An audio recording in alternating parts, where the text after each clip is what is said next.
Welcome back to the effing podcast. Today, Bo and I are breaking down some news and headlines that's happened in the last week of F1, rolling out a brand new segment, F1 and things and stuff. We're talking which constructor in F1 is most like the NFL teams. And we're also talking Spa, last race before the summer break. Don't go anywhere. Let's do this.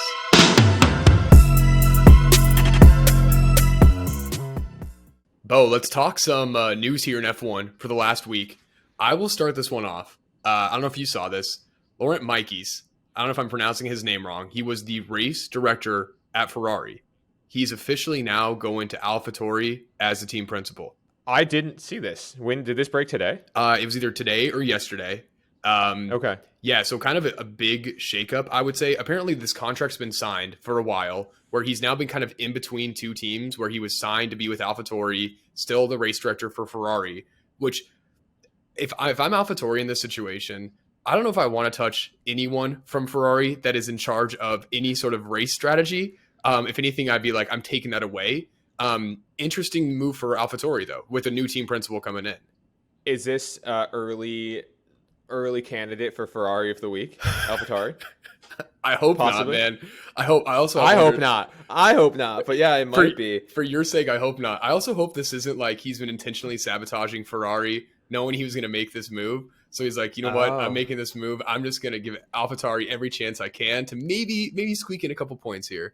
I had not even considered that as a possibility. Also, a quick note on your name pronunciation. On your name pronunciation.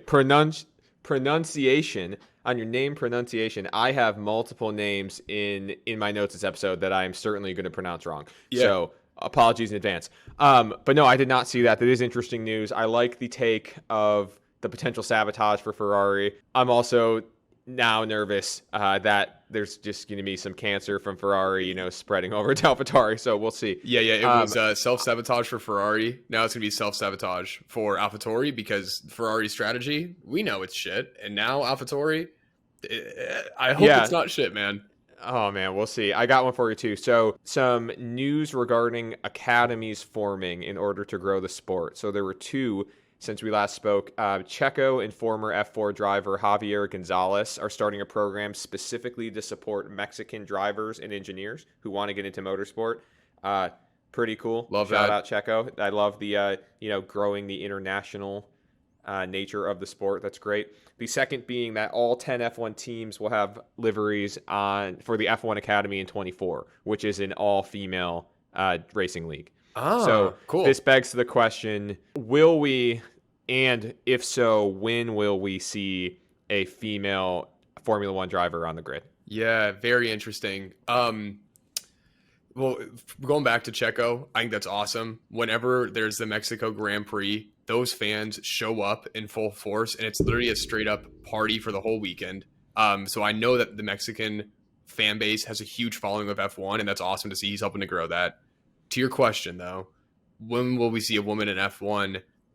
I think it's going to be... All, do you think we will see one, and then when? I have a really hard time picturing a woman in F1 for no knock of their ability, no knock of anything like that. I just think of F1 as being one of the most traditional sports of all time to break into. And I don't see them as being extremely progressive either. For God's sake, Andretti's been trying to get into F1 for how many years, and they won't let him just because it's a new guy coming in there. We've seen, I think, the biggest woman in racing that comes to mind is Danica Patrick, who raced Indy, who won at Indy, raced in NASCAR as well. I don't know if she was on the main Premier Cup series or the one below it. She had success racing, so it's been done before. I believe she raced in the main series, I believe. Yeah, so and she's still a broadcaster. So I wouldn't say it's impossible. It's just, to me, very different than what I've seen F1 historically has ever done. It's just so different, F1 is famously like the biggest boys club ever. I mean, it really is, like, in every way, shape, and form that I can think of. So from that standpoint, I agree with the thought process. I think without a doubt, though, we will see a female driver. And I think that, there might even be some advantages of that. Granted, like, there's a lot of, factors at play with regard to the actual car itself, but being small is an advantage. I mean, easily. in theory, Yuki should be the fastest guy in the world, but no, he's not. But do I think what? No, I was gonna say, do you think he even weighs over 100 pounds? I bet it's close. I It's, bet in his race suit maybe. yeah, yeah, yeah. But no, I think we're gonna see it. I think it'll be maybe it'll be in the next decade. In the next 10 years, we'll see it. Because the other thing is the reverse of what you said can happen as well. And because it is such a boys' club, somebody will make sure that somebody else gets a shot to be the first one. Because as money flows into, like, not that money isn't flowing into the sport, but as it continues to, that is a huge money grab if you can have a massive superstar. And this is a sport where, there's lots of controversy with regard to men and women's sports. For me, like the WNBA versus the NBA is the biggest one that comes to mind that people tend to talk about. Or World Cup soccer is another big one. And a lot of people have opinions with regard to viewership or like the product that you're getting watching, men's teams and women's teams compete in the sport. But in this sport, the product is the same. It's the same like, product. Like you don't know if it's have a woman or a male. It doesn't matter. On. You have no idea. That's what I mean. You have zero idea. A literal ET alien driving the car and you wouldn't know, So that is exciting. And the other sport that does this well is mixed martial arts, like a UFC. UFC, the product is fantastic, and it's because they do such a good job of creating matchups between different fighters. But I go out of my way frequently to watch female UFC fights if it's going to be an awesome fight. Like Amanda Nunes puts asses in seats. And so for that reason, like she does, man, and out of seats when she demolishes other women. But really though, I think that like that part of it, we will see kind of translate into F1 at some point. I was at Road America last year for the GT races. The winning team, GT, you have like two drivers that swap out middle of the race, or it might not have been GT series, but it was a race where they swapped drivers halfway through. The winning team was a male-female duo. Yeah, no, it's coming. I think it's probably closer than you're realizing, but honestly, and this is more of a marketing issue than anything with the like under leagues, you wouldn't, or under series, I guess. I'm such an American using the word league. Like, unless if you were going out of your way to look this up, you probably wouldn't have heard about it in most cases. I will say though, there was an all-female team that ran the 24 Hours of Le Mans this year as well. Cool. Which is pretty cool. So I think we're going to see it.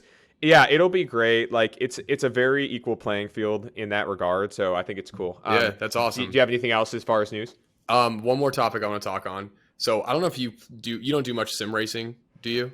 I used to have like a Fanatec sim, and I don't anymore. But I am in the process of pinching pennies to get back into the F1 scene. I want to do some iRacing, and I think we should bring that to the pod a little bit. Oh, too. Easily, dude. Well, I've got a decent rig set up, a Fanatec setup. So I do some iRacing. I used to do some F1 racing as well, not so much anymore. The new F1 23 game just came out.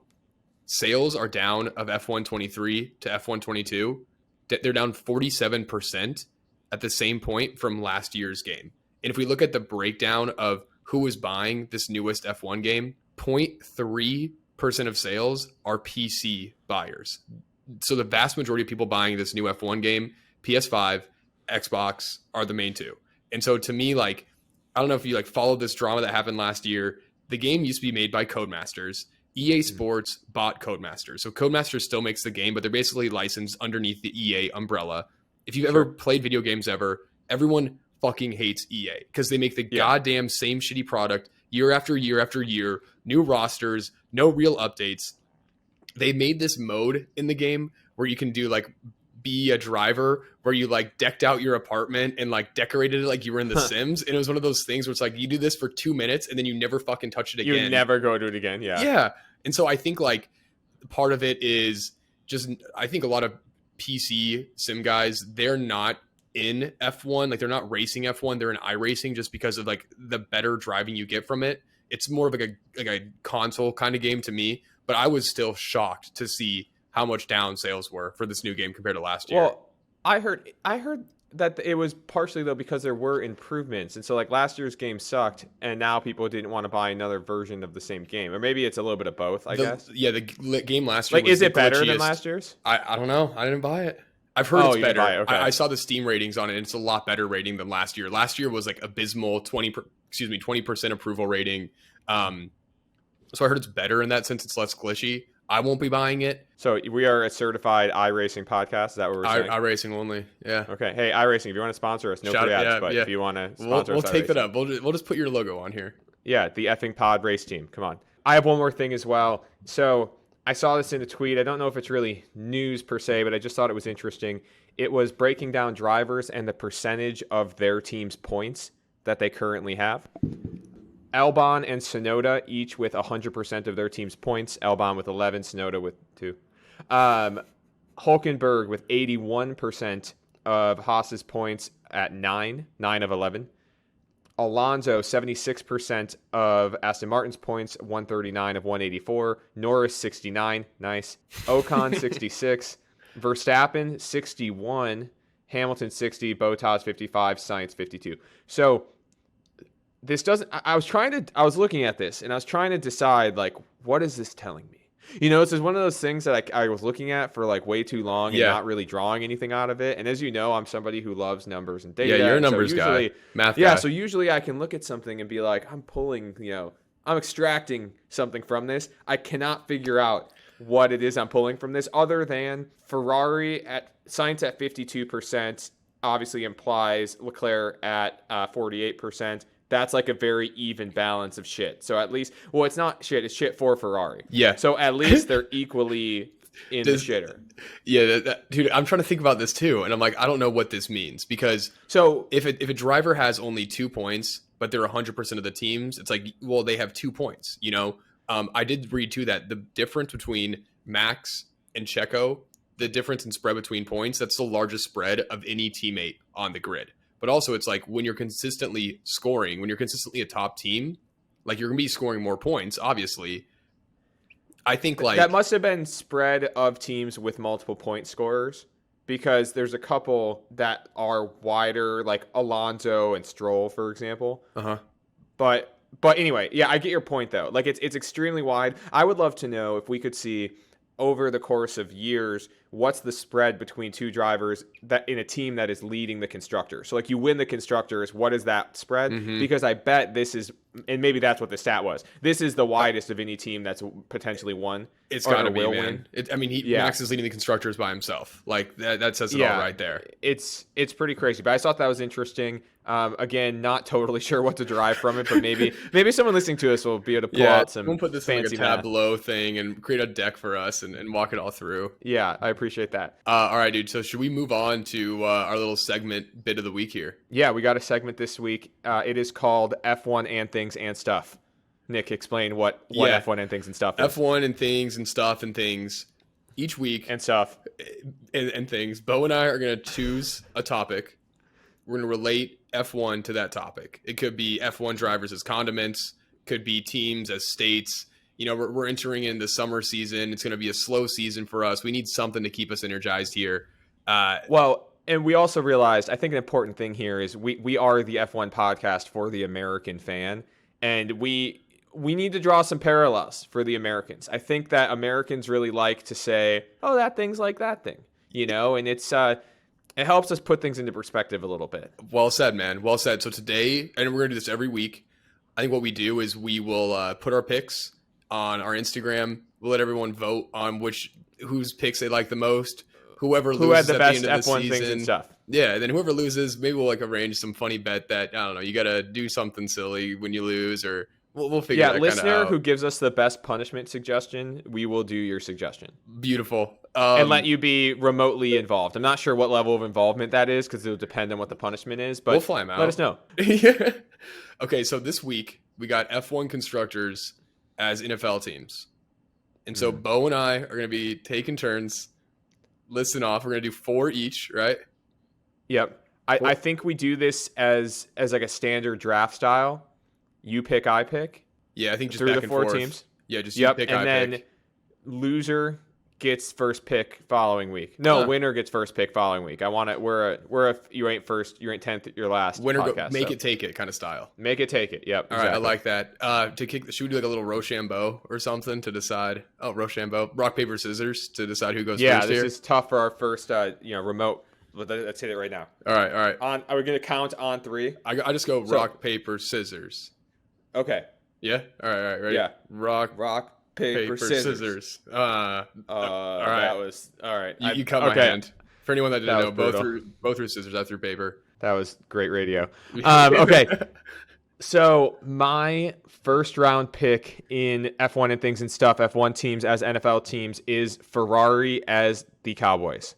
Oh, that was did mine. You have this one? That was my pick one. This is the one. So Nick and I did touch base briefly before we recorded. We did not tell each other our picks, but I did say I have one that I think we're both going to have, and it was this one. Yeah. It is without a doubt the most obvious pick. The Cowboys are a team that has historically seen success. They've historically been known as America's team, and now they are a laughingstock shit show, garbage dumpster fire, and Ferrari is essentially that. So if you're watching F1, you're new to the sport, and you go watch this race this weekend or go watch the replay from last weekend, Ferrari's the Cowboys, without a doubt. Yeah. Do you have any comments on that? God, I'm pissed because when we talked about this, you're like, I got a really good one.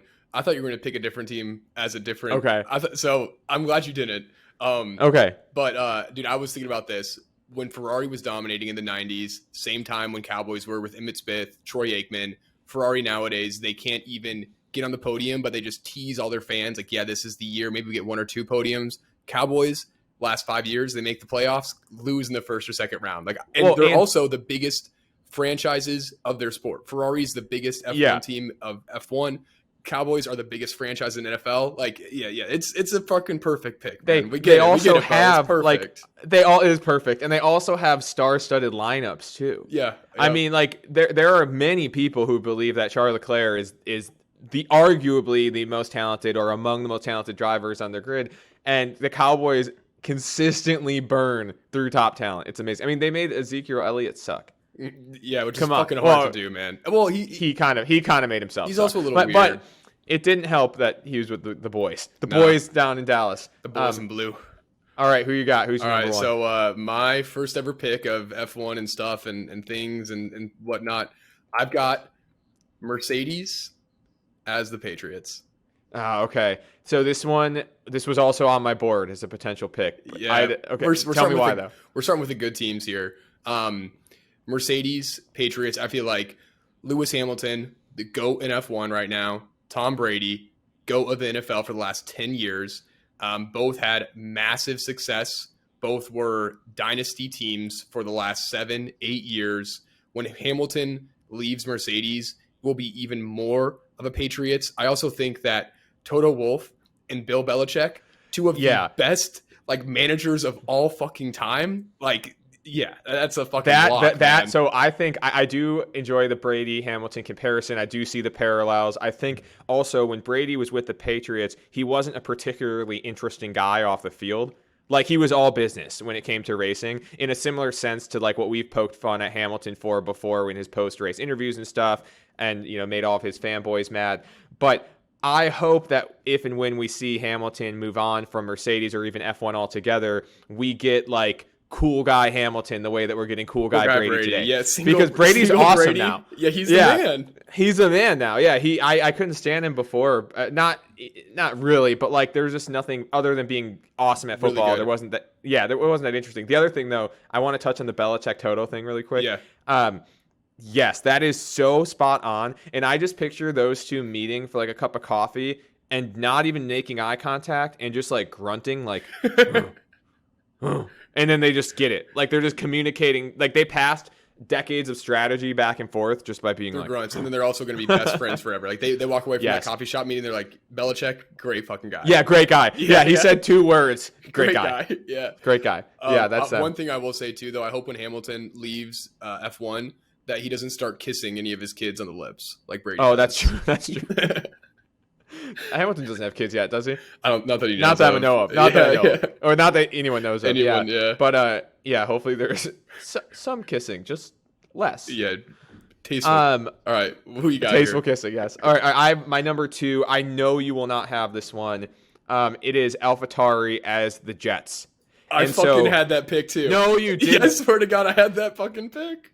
Okay, so this was mine more so less from a historical team history of the franchise perspective and more of a where they sit today perspective. And all I could think about was the Danny Rick return to AlphaTauri being similar to the Brett Favre move from the Packers to the Jets, and then now the Aaron Rodgers move from the Packers to the Jets. Interesting. I didn't think about that. They're the team that's like, they're like the little brother team. AlphaTauri, the little brother to Red Bull, the Jets, the little brother to the New York Giants, whether they like it or not, I don't care. It's the truth. In like the biggest city in the U.S., which in this case is kind of the biggest franchises when it comes to current success in F1 being the Red Bull ecosystem. And now they're picking up ex-superstars to try to mold them into current superstars. And to me, like, that was such a great parallel. Yeah, I like that. I mean, I had it wrote down, so of course I fucking like it. I did not think you'd have that one. Yeah. I also think, too, like, Jets fans, they're kind of miserable. I think AlphaTauri fans are also kind of miserable, too. Yeah, I'm pretty sad. I'm literally, like, interested. I mean, I love the sport, but I get so sad after Q1 every week when both my boys are out, and then watching the mid to rear of the pack, all day on Sunday. Yeah, so just eat them up. But the victories are going to be so sweet, man, when they come. All right, who you got it to? I liked that pick a lot, man. I kind of like my pick number 2. I like Haas as the Cleveland Browns, because I think the Browns. I didn't have that one. A trash franchise, like they're just the most like team of all time. Haas, same, like they're just. But dude, really... Mazepin. What are you talking about? Is Mazepin the Johnny Manziel of F1? In this case, I guess so, man. Or insert any quarterback in the last decade for the Browns. Yeah, that's here. Burnt out. With the exception of Baker. Shout out Baker. Honestly, okay. he got done dirty. Yeah. But besides him, sorry, go on. No, I just think that like 2 trash teams. Like if I was a driver, Haas is probably the worst one I'd want to be on. If I was an NFL player, the Browns is probably the last team I'd ever want to be on, the last city I'd want to ever associate myself with. I've never been to Cleveland, but I just have not heard anything good about people that visit Cleveland. Yeah, Haas and Browns, just rough, man. Have you ever seen the hastily made Cleveland tourism video on YouTube? Okay, I'll send this to you and we'll post a link to it on like our Instagram or description or something. It was this guy who, it's a parody video. It's early internet, man. This is like probably YouTube 2007, 2008. The best time. And it's a spoof of him pretending that he was paid by the city of Cleveland to make a tourism video, but he forgot about it, and so he made it last minute. And it's so good. I'll send it to you. You're absolutely right, though. Like, I can't imagine. F1 obviously doesn't have a draft. It would be cool if they did somehow, but they obviously don't have a draft. But I'm picturing like being at a draft type of scenario, and you've worked your whole life. You're going to the league, and it's the Browns. The Browns. You don't. And you're just yeah. Okay, my number 3. Okay, this one I truly don't think that you will have. All right, try me. It is Alfa Romeo as both the Vikings and the Lions. Oh, okay. And the reason is they're just there, man. They're just there. Yeah, like I'm with you, man. I don't think either of these teams have ever like won a Super Bowl either. No, the Vikings have it. I don't think the Lions have not. And yeah, they're just there. The one thing I'll say is, at least for those teams, they do get their fans' hopes up every year, and they've made a couple runs historically, I guess. But for like, if I'm watching Red Zone on Sunday, or I'm just like looking at, not doing so much sports betting nowadays, but back when I was, they were just there, man. Yeah, like they're irrelevant and random ass, like, what is that, AFC North, that just kind of is like, or NFC North, either way, like, they're kind of like I wasn't a Packer fan, I would never follow that, acknowledge them. Same. Ever. Same. So that's, for that reason, right. They are like Alfa Romeo. I like it. All right. My next pick here, I thought a lot about this one. I've got Red Bull as, this was a tricky one. I picked them as the Kansas City Chiefs, because Red Bull is dominating right now. Chiefs, they're the next dynasty. They're the next Patriots. They're that team that, like, I think they've won 2 of the last several Super Bowls. Like, they got Mahomes, who's an absolute fucking rocket ship. Max Verstappen, same thing. Andy Reid, Christian Horner. Like, it lines up. Andy Reid's a little crazy and unorthodox. I don't think Christian Horner's as crazy and unorthodox, but Christian Horner's also dating a Spice Girl, which therefore means he's a little bit crazy. So yeah, Red Bull Chiefs. That's fair. I like that pick. I think that lines up. I could also see Red Bull as the Patriots. I think a case could be made as they currently stand, not Yeah. so much as they have stood in history per se. Yeah. Really quick side note: it looks like the Lions do have 4 NFL championships, but they're all pre 1970, Don't so count. pre merger. Yeah, that's not real.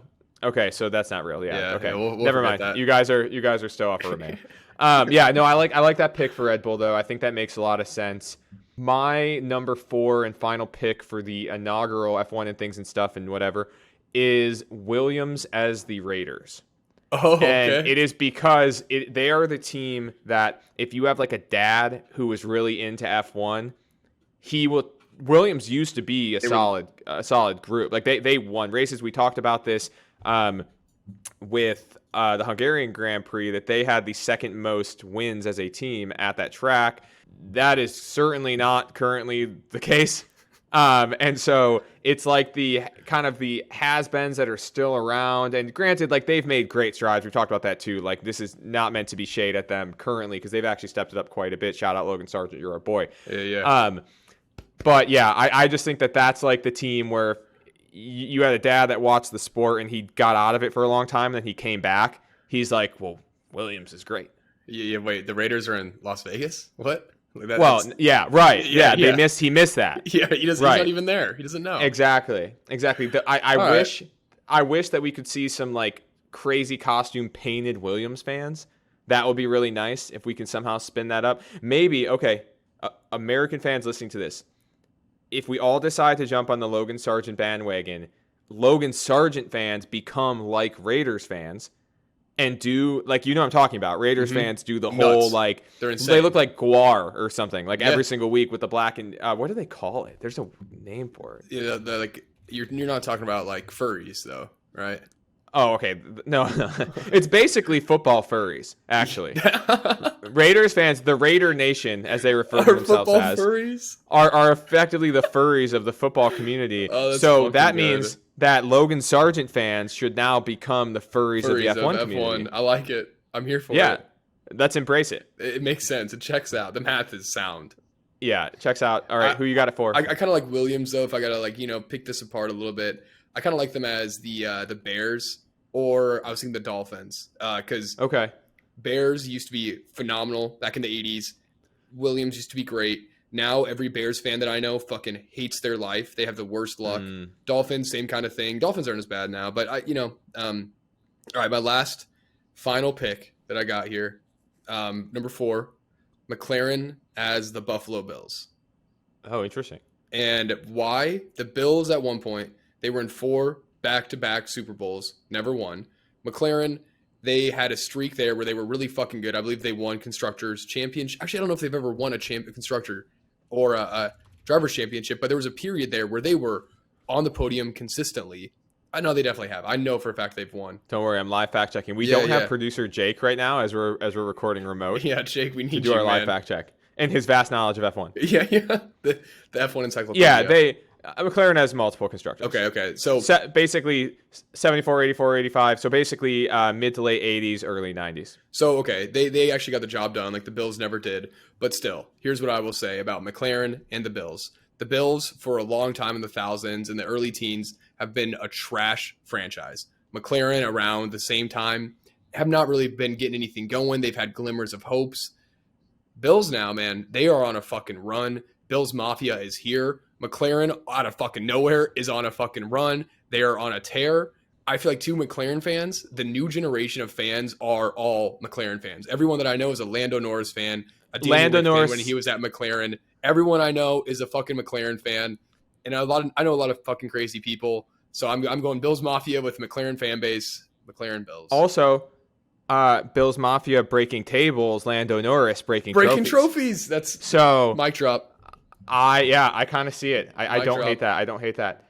All right, I think that was a pretty solid F1 things and stuff for the first one. We'll get these thrown up in a poll, and we'll see for next week who won. Let's move along and jump into preview for this coming weekend. What you got? So Spa to me is the best track on the grid. Maybe second best after Baku, but in terms of the scenery, in terms of the layout of this track, it is everything that you want in a true Grand Prix. You're driving through a forest. It's majestic. You've got the vertical change. You've got the straights. You've got Sector 2. It's a little bit more technical.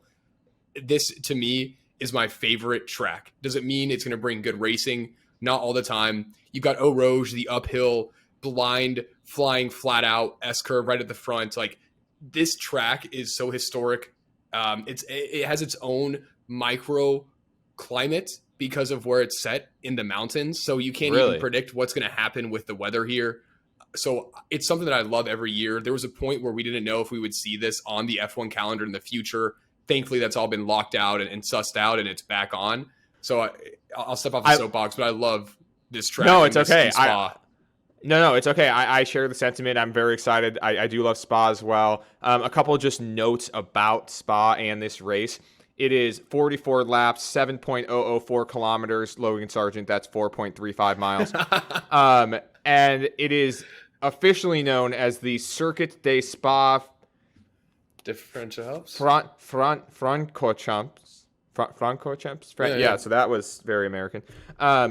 Also known as Spa to you, me, and Logan Sargent. It is the 79th running of the race in F1. There is a sprint race this weekend. Yep. Which we'll talk about quickly. This track has a long history, but has recently been most notable for tragedy through the passing of Dutch F4 driver Delano Van Toff, which was only a few short weeks ago, as well as F2 driver Antoine Hubert in 2019, who I know that Hubert specifically was very close to a couple current drivers on the grid, most notably being Pierre Gasly, who I saw some pictures today. He actually invited basically everyone on the paddock who wanted to join to do like a quick vigil type of thing. And I think he's done it the past basically years since 2019. They grew up karting together. So as much as we like to joke around in the show, and we do, obviously, that is tragic. And it has been something that this track has specifically been infamous for, let's call it, in recent years. As of right now, it looks like weather could be a major factor for this week's race. There were reports specifically of Russell speaking on behalf of the drivers or just making a comment that the drivers were concerned about potential wet conditions and even calling for potentially canceling the race, basically saying, FIA, I hope you're brave enough to cancel the race if conditions are too dangerous.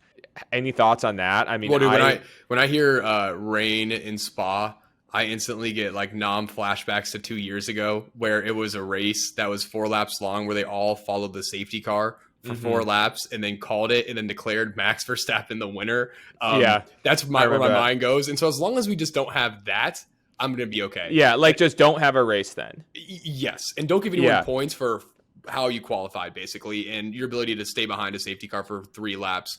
That's kind of been the story, I feel like, of this season, though. It's been a lot of rain on qualifying days and then like drizzle-ish on race days. And I feel like that's what I've seen. It's like following that exact same trend this week too. Like rain weekend, like I love rain weekends because it brings so much unknown. But also it's nice. It's nice when it's not every weekend. It's nice when you have a rain weekend get like mixed in, right? But like when it's every week, it gets to be annoying. I definitely, again, like with those past 2 incidents, get where the drivers are coming from. Like it is a legitimate safety issue.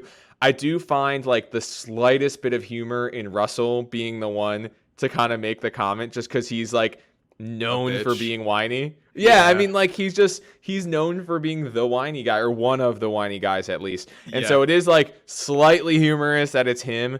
To drive a Ferrari, to drive a Mercedes, do you have to be a whiny little bitch? It's actually a requirement. It's in the contract if you read the fine print. Okay. But for their own benefit, they probably should have had, I don't know, Alonso or maybe somebody who's like very well respected and seasoned make the comment. Do you think Alonso would ever say that though? Like that's not his style to ever say Alonso that. Would go, "We raced twice." Double down, like we raced with our eyes closed. Yeah, okay, fine. I closed my eyes. I don't need to see. Yeah, honestly. But no, it is interesting. There's a sprint race. Yeah. Who cares? I don't know. I'm not excited. The sprint race doesn't do it for me. I don't know. We didn't talk about this last week, but Hungary qualifying, they rolled out a new format for qualifying where Q1 you run hards, Q2 you run mediums, Q3 you were on softs. And I really like that approach to qualifying where it kind of normalizes a lot of how the drivers have to act during qualifying, because otherwise, like, the teams are so dialed in with the tire that they're going to be using for qualifying. It creates like a little bit more variables, even though it's standardizing everything, in my opinion. The sprint race, we kind of talked about this. I don't hate it. I'm not sold on it yet. I think like there's just not the risk factor for the drivers, which would make the sprint race more exciting. There's so much at stake for them to not fuck up for their car for the next race. And also now, like, top 8 scores points in a sprint race. The top 10 every week is pretty much going to be the same guys based on how the grid has kind of shaken out. Where, like, if you're Williams, who I think has a really good chance of scoring points this week, I don't think they're going to ever be able to get in the top 8, though. And so it's, I don't know. I'm not sold on it. I think a reverse grid would solve wonders for how this would all play out. And I think it would make it a way more interesting sprint race, which is the whole goal of the sprint race, is to make it exciting. It doesn't. Okay.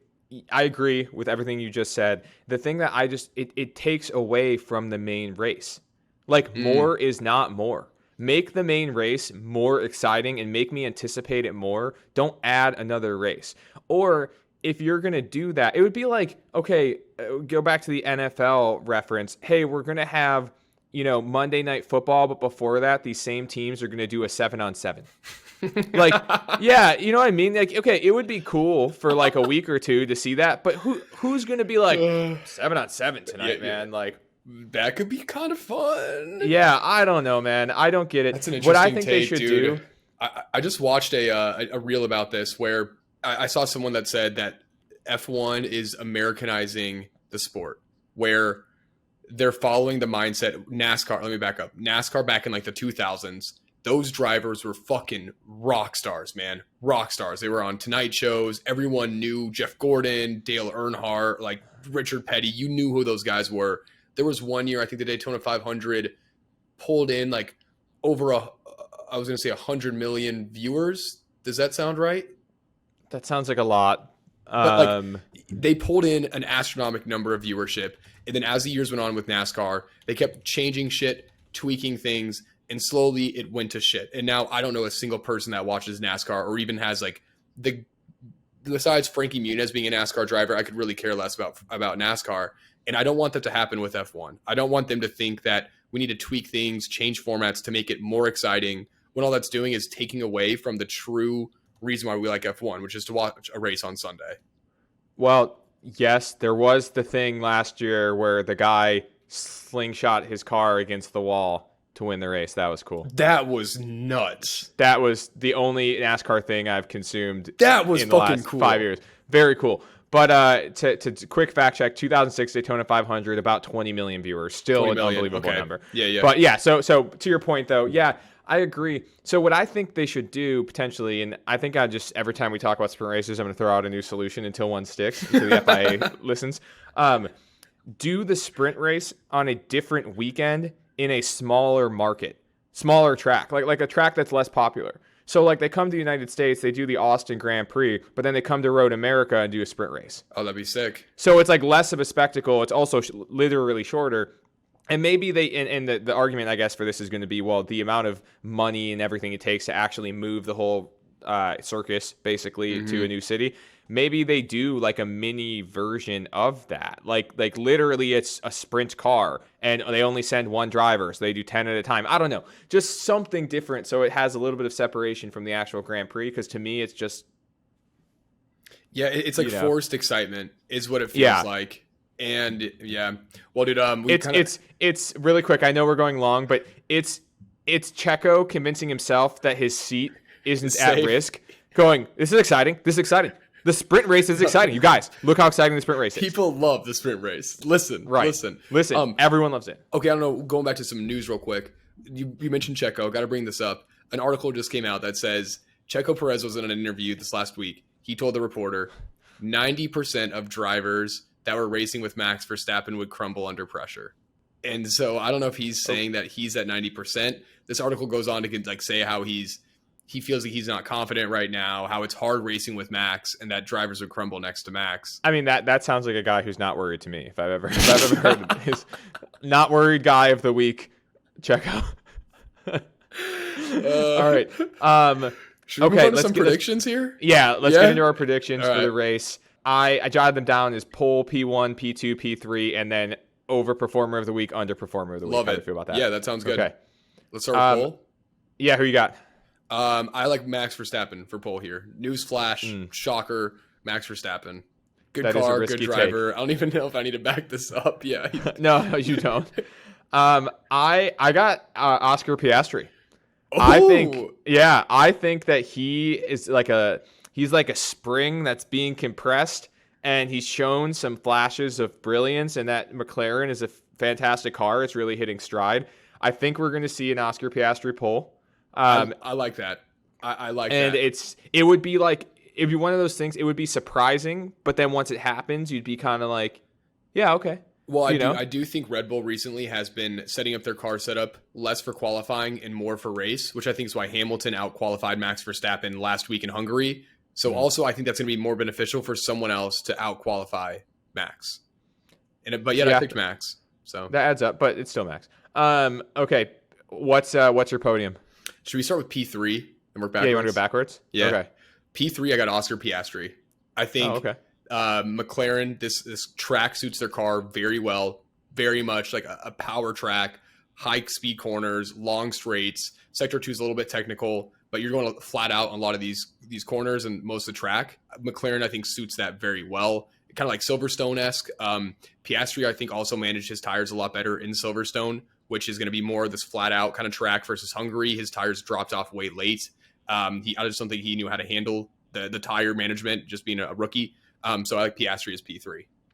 Okay, I don't hate that. My P3 is Checo because he's extremely not worried, and that's the only reason. I like that. I will give no other reason. He's I like that. Very not worried. He will finish P3. All right. You want me to go jump right into? You want to take P2? Yeah. So my P2 was Piastri actually. So I had him starting on pole, finishing P2. I think we can all see where this is going. I don't have too much to say about him other than what I already said. I think that he started the season very slow, which they were also in the worst car at the time when they started the season. Well, they were in the literal worst car. It's also to be expected for a rookie. I mean, I was, a little bit drinking the haterade when he first came out, and I wasn't hyped about the fact that he replaced Danny Rick. Let's call it what it is. Yeah. And so when he first came out and wasn't performing particularly well, it was a little bit like, like you get, whatever. It's not his fault. But what I'm trying to say, though, is he's really stepped it up. The car and team have obviously really stepped it up. And I genuinely think that he's going to be a big contender this weekend and take P2. Yeah, love it. I got Perez P2 because I think he's not worried about how he's driving and he's not worried about losing his seat. So, yeah, P2. I like Perez. And then he's really not worried, you guys, seriously. He's not worried. We shouldn't be that kid that cried. Hey, you shouldn't be worried. All right, P1. Let's say it at the same time. Ready? 1, 2, 3. Danny Ricciardo. No, I'm just kidding. No, Max Verstappen. Who'd you pick? Max Verstappen. Max Verstappen. It's going to be Max. It's always going to be Max. It's never not going to be Max. He's Freddy Krueger of your dreams. It's Max. Okay, so I'm going for a little curveball here, Bo. I truly think I like that pick. That pick makes sense. He's won the last 7 races. It checks out. The math is mathing. I don't need to see the car facts. The only thing I'll say about it, and I'll let you explain Lando really quick. He's 2 away from all-time consecutive wins, and I think he's going to get it. So, it's hard to say he's not. I like Lando Norris though. Here's why. The only way that this happens is if something happens with Max. He DNFs. I'm predicting Max is going to have a little incident this race with, let's call it Hamilton, let's call it Russell, let's call it a Mercedes or a Ferrari. Toto, could be anybody. Yeah, could be Brad Pitt. I think something's going to happen with Max. He's going to DNF or just not have a car that can finish the race or compete because of it. And I'm going Lando because I want to see someone else other than fucking Max win a race, man. So 2 questions. Does Max only not win if he DNFs? Yeah, in this world, okay. Yeah. Okay. And then does Max smash Lando's trophy if he wins? It will be his so. first trophy, his first place trophy ever. Listen, I hope so. Max, if Lando wins this race or any race, and you Gronk spike his trophy into the ground, I will be your biggest fan forever. It would be hilarious. He much deserved too. I think Lando would probably laugh about it. Honestly, I think he'd laugh about it. Okay, real quick. Overperformer of the week, underperformer of the week. Who you got? Overperformer. I like Williams. I like Albon a lot. I think this track suits their car very well. They're great in the straights. Albon has been driving the shit out of this car this year. So I like Albon to score points. I think we might be able to see our boy Logie Sarge, our US, maybe sneaking his way into a point this weekend. I don't know. But either way, I like Williams for the overperformance. I mean, if we're going based on expectation, it's hard to have under expectations for Logan, our boy, at this point. So I think that's a decent option. Overperformer of the week, I think we're going to see Zhou Guan Yu. I think that qualifying last week was not a fluke. I think he ran a great quali and got the yips during the race and just decided to let 6 cars pass him. Just maybe he's just a really nice guy. Yeah, hey, I don't know. Yeah, he seems like a nice guy. He's like, hey, he does seem very nice. Sorry, go ahead. No, I think we're going to see a good performance from him this week. I think he'll be in the points. I'm going to call it points for Alfa Romeo. Oh yeah, I think Zhou is going to finish, and not just points. I think he'll be P8 or above. Wow. Okay. Yeah. I don't see a world where that happens, but I'm a fucking hope. I hope it does. I hope it does. Who's your underperformer of the week? Underperformer. I would say for this, I kind of see the Aston Martins underperforming. I think that they've dropped off. They are bringing some upgrades, some floor upgrades this race. But I think it's going to kind of be how they were performing in Silverstone, going basically off that. I think they thought they were going to be performing a lot better at Hungary. They didn't, which to me shows that there's just a disconnect between the expectations of the team. I see them underperforming quite a bit. I like that. So my underperformer of the week was going to be Lance Stroll. And it was because of this direct quote that he had on being, so he's half Belgian, fun fact. You wouldn't know it though. Quote, I don't spend much time here, but my mom is from Belgium. So it's always nice to come back and have waffles. So his head's definitely in the race. That's true. Belgium is known for waffles. I can't hate him for that. Yeah, no, but his head's definitely in it right now. And so I think that he's going to be focused on syrup more so than scoring points. Yeah. So I think we need to keep track of these predictions also as the race goes on, as the season goes on. Of course. We'll get Jake on some tracking. Yeah. All right. Awesome. Well, Bo, it's been fun. Not really. All right. See you guys next week. We hope you enjoyed the effing podcast. Check out our socials for additional content, and we will see you out on the grid.